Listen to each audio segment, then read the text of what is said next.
Ngerasa nggak uang 100.000 sekarang rasanya cepet banget habisnya? Belanja bulanan makin sedikit dapatnya, padahal gaji kita segitu-gitu aja. Nah, sadar atau tidak, ini semua ada hubungannya dengan angka yang lagi viral belakangan ini. Rupiah kita tembus 18.000 per dolar AS. Ini bukan cuma angka di berita ekonomi.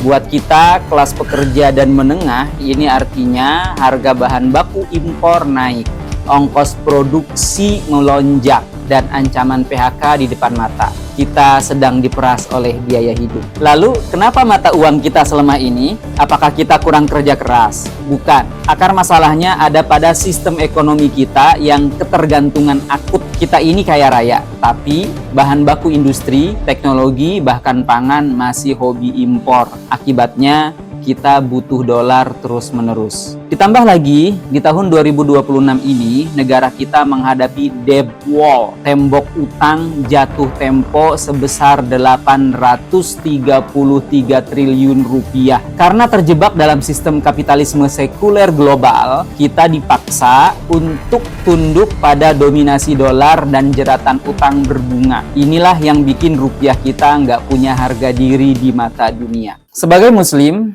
kita harus sadar, Islam punya jawaban sistemis untuk keluar dari lingkaran setan ini. Krisis ini adalah alarm bahwa kita sudah terlalu jauh dari petunjuk wahyu. Allah Subhanahu wa Ta'ala sudah mengingatkan dalam surat Al-A'raf ayat 96, kalau suatu negeri beriman dan bertakwa, pasti akan dilimpahkan berkah dari langit dan bumi. Islam menawarkan solusi politik ekonomi yang konkret. Pertama, buang sistem riba, ganti utang berbunga dengan pengelolaan pendapatan yang syar'i. Kedua, stop swastanisasi ugal-ugalan. Sesuai sabda Rasulullah SAW bahwa kekayaan alam yang melimpah seperti energi dan tambang adalah milik umum, harus dikelola negara 100% untuk rakyat, bukan diserahkan ke asing. Uangnya bisa buat mandiri tanpa utang. Ketiga, kembali ke sistem moneter berbasis emas dan perak, alias dinar dan dirham, agar kita merdeka dari penjajahan dolar. Tapi ingat, semua solusi hebat ini nggak akan bisa terwujud kalau cuma jadi teori di buku. Ini butuh kemauan politik, kedaulatan ekonomi, dan kestabilan mata uang hanya akan lahir jika syariat Islam diterapkan secara kafah